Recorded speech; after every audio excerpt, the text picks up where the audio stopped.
Go ahead. Hi, could you just tell us what you're preparing for your speech? Yeah, it's almost done. I mean, there's some little tweaks, and I'm gonna, work on it probably starting tomorrow for the next 100 days. But it's coming along. I feel good about it. I mean, essentially, it's much of what you've probably heard me talk about before in terms of just what I believe to be the promise of America and the fact that we're all in this. And there's obviously a lot at stake, but there's also a lot to feel good about in terms of the future of our country. So there will be a lot that is about what I believe is a way forward, a new way forward, and bringing everyone along in that. You unveiled your some economic policies last week. Yeah.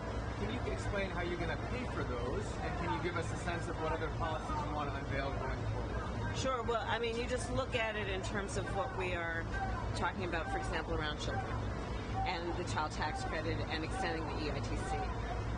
It's at $6,000 for the first year of a child's life. The return on that investment in terms of what that will do and what it will pay for will be tremendous. We've seen it when we did it the first year of our administration. We reduced child poverty by over 50%. So that's a lot of the work. And then what we're doing in terms of the tax credits, we know that there's a great return on that investment. When we increase home ownership in America, what that means in terms of increasing the tax base, not to mention property tax base, what that does to fund schools, again, return on investment. I think it's a mistake for any person who talks about public policy to not critically evaluate how you measure the return on investment. When you are strengthening neighborhoods, strengthening communities, and in particular the economy of those communities, and investing in a broad-based economy, everybody benefits, and it pays for itself in that way. Madam Vice President, CBS News has a new poll shows that you're 3 points up nationally. What's your response to this? Do you still consider yourself the underdog here? I very much consider us the underdog. We have a lot of work to do to earn the vote of the American people. That's why we're on this bus tour today, and we're going to be traveling this country as we've been and talking with folks, listening to folks, and hopefully earning their votes over the next 79 days.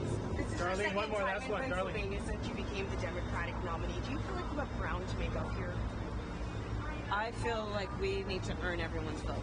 And that means being on the road, being in communities where people are, where they live, whether it be a high school football team and being there at their public school while they're there at practice and talking to their coaches, whether it means going to the local fire station and talking with our incredible firefighters about what they need and what they have a right to expect, such as that we are going to pay attention to how they give up so much to keep communities safe, what they do to preserve what we want in terms of a quality of life, and we need to give it back to them in terms of better equipment and the work that they do every day. So I'm going to be out here with Tim, with the second gentleman, with Mrs. Walls, and we're going to be working on earning every vote between now and November.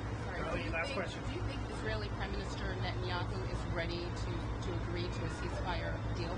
I will not speak for him, but I will tell you that these conversations are ongoing and we are not giving up. And we are going to continue to work very hard on this. We got to get a ceasefire and we got to get those hostages out. Thank you, President. Pittsburgh.